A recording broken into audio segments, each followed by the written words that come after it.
words are showing up in those conversations now, and you had plotted them against an emotional componentry, then you get an emotional sense of what's going to come into the future, whether it's short-term or near to us or far away from us. Plus, we have also rated words with magnitude of emotion, duration, impact, as well as cross-tying words to archetypes.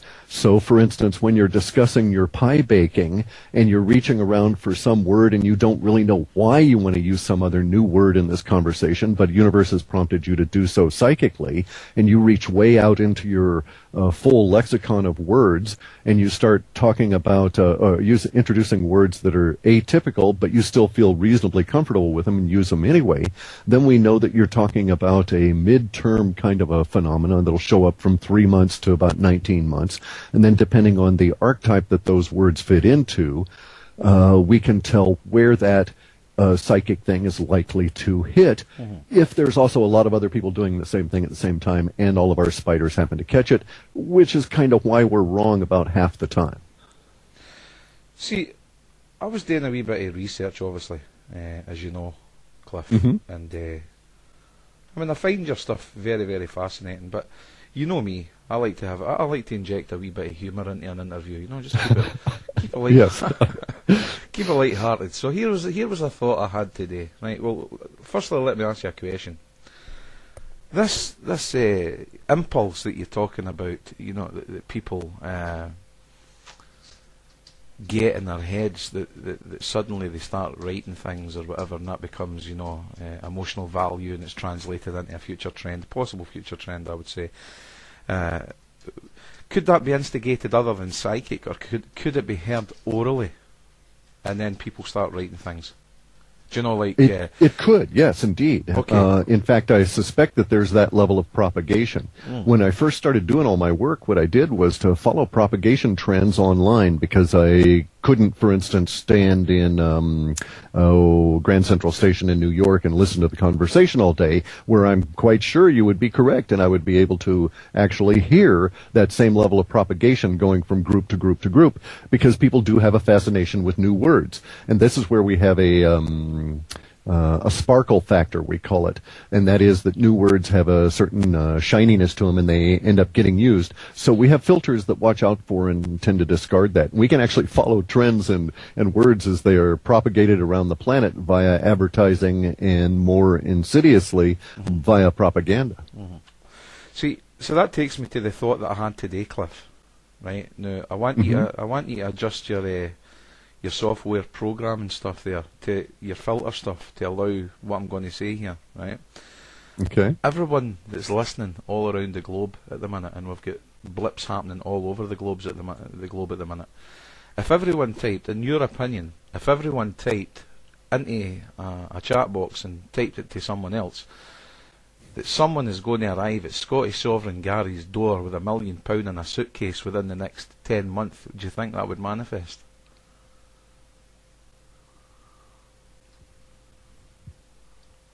Not a £1 million note. I think that it would manifest, but I don't think it would be exactly as you describe. That's the way it's always worked for us. So, for instance, we're in that situation right now. Yes, you could generate energy. Yes, I think you actually could alter the very fabric of the reality that we collectively experience, such that Gary at Scottish Sovereign ends up with a big pile of money. Okay, would it calculate guys. out to $1 million? I don't know. Is it karmically in his favor? Certainly not. And Right. that's why I personally would never buy a lotto ticket. Okay, well, guys, you know what to do. So, phew, hey, there, we saved you. We saved you from a karmically terrible situation. Get on the chat box. The Scottish Sovereign Gary is going to receive a lot of money on his doorstep. Anyway, okay. A big pile of money. Big yes, pile of yes, money. yes. Soon, guys. Very, very soon. If you could write it down Unfortunately, the karmic retribution is that it will be accompanied by a tax man who will have an even bigger bill. Well, no, I don't worry about the tax man anymore. Anyhow, guys, that's a wee serious note. Okay, well, listen, back to the Japan thing that's prominent in the news tonight. I don't know if you picked up last night. I was watching RT News last night. The wee geological expert that was on the TV last night on RT News Because what they were saying was there was a second suspected tsunami. Yes, I heard that. Yes, but the data didn't suggest that it came from an earthquake. Is there anything you can shed light on in that there? No, I can't actually. I don't have any more information than was widely reported. The earthquake sensors, as I understand them, are in disarray at the moment. So they're having a disconnect between visual reports of a large tsunami, which I find very difficult to believe, actually. A helicopter, first off, would have a very hard time determining the height of a wave in the ocean at any given point. And a running wave like that, to say that it was, 2 meters high, I find very curious indeed. Having been in helicopters over the water, you find it difficult to pick out a human head amidst all the chaos of the waves that are going on and determine that it's indeed even a human floating there. So how you could determine that this was 2 meters high, what your point of reference is, it didn't make any sense at the time. Under those circumstances, that the single point of reference I had was that the tsunami buoy systems were going off, and that the report came from a helicopter. I put it down as basically jitters. So I was thinking that maybe some people was at their funny stuff again, with HARP and stuff like that. Actually, I dispute that HARP was involved in this, or the Chile quake, or the Christchurch earthquake. I see some justification for thinking that it was indeed part of the Haiti earthquake and subsequent problems there, but none whatsoever for the current round of problems we've got. And if I'm correct, then the continuing wave of problems will strike as suggested, and we'll get a earthquake either up in the Cascadia region or in the Gulf of California up into majorly up into California within the next few weeks. And that also will not be related to HARP. It's related to the expansion of our planet. See, the thing with Japan at the minute, the Indonesian people, Japanese people, Australia possibly, do you reckon there's going to be a kind of mass evacuation to escape? Yes, I do, and in fact, it's already underway. I've got because of my connections through Aikido Dojo, I have a lot of friends that I've met over the years from Japan.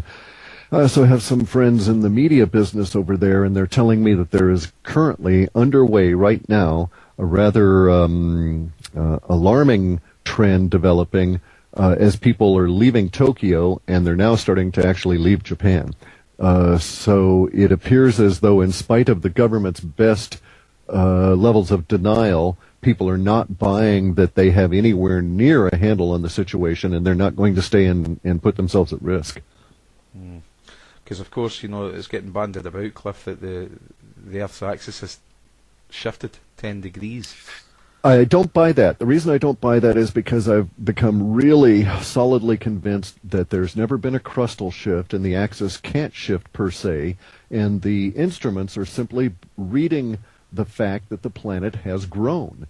Now, to support this, I can say that right now, being an aficionado of all things science and driving my wife absolutely crazy from 1999 through to 2003 with solar measurements and experiments here in the backyard, I knew down to the inch my height above water, and the GPS that I have had for all these years for my sailing, which accurately reported my height, is now off by 15 feet in its vertical assessment of where I am, and it thinks I'm living an eighth of a mile down the road. Well, I've got friends of mine that are sailors all over the planet that are reporting that the GPSs are slightly off. That does not indicate a planetary tilt, because latitude and longitude, as far as the satellites are concerned, has nothing to do with the orientation of the Earth, but rather is related to the satellites themselves in the grid that they form. So what has actually occurred is that the Earth is now larger within that sphere created by the satellites. Make sense? Yeah. Okay, so we can measure this with GPS. If you were to go out to your front door now and you knew the height had, according to GPS from a week ago, and you measure it now, I would bet that the GPS would report erroneously a difference in height, and the planet is actually expanding. And so the sensors they use to say that we're tilted by X number of degrees or we're 4 inches off are reporting accurately, and the human is misunderstanding what those sensors are reporting and assuming that we're 4 inches off in our tilt, when in fact we've just grown large enough that now that sensor has been moved 4 inches. Mm-hmm. See, if we're talking about the expansion of Earth there, I've had a wee dabble with Neil Adams' expanding Earth theory. Now, I know that you say your thoughts are kind of similar to Terence McKenna's explanation of the universe, but you actually speak about like a pulse, which is 22 trillion times a second. Correct. And it's also got a 22 trillion times a second delay, lag time. Correct. Yeah.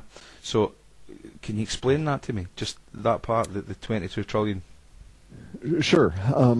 Our universe, our material universe, which we can call the materium, is created and destroyed 22 trillion times a second.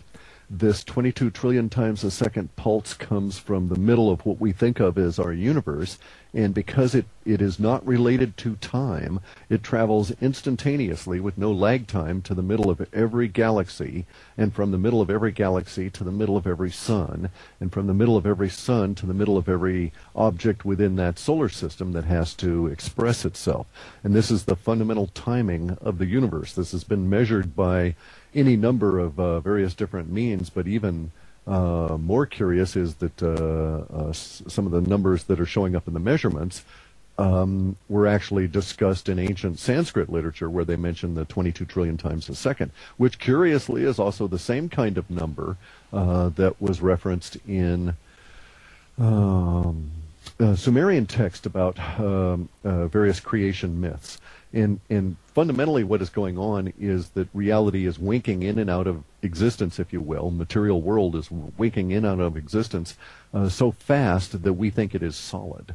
And it's actually tricking our rather limited sensory apparatus into constructing a three-dimensional view of the world based on the idea that it's solid. And in fact, it's not. It's all energetic.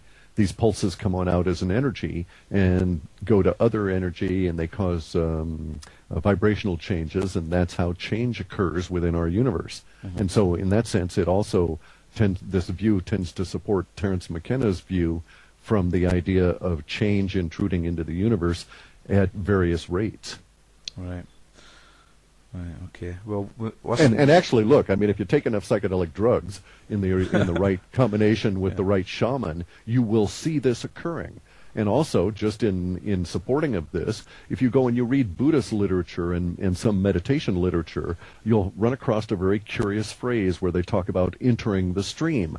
Now, academics in the collegiate world, especially religion studiers, will go out and they'll say, well, that means following the Eightfold Path or following the path to enlightenment and that sort of stuff. And that's a bunch of bull. Entering the stream is actually changing your perception of reality such that you, at a consciousness level, enter that stream of creation. And thereafter, you can perceive things at a much higher level of vibration than you're getting through your ordinary senses. Yeah. Okay, now, Cliff, if I can take you back to the start of your report, Sure. or somewhere in that report, closer to the beginning,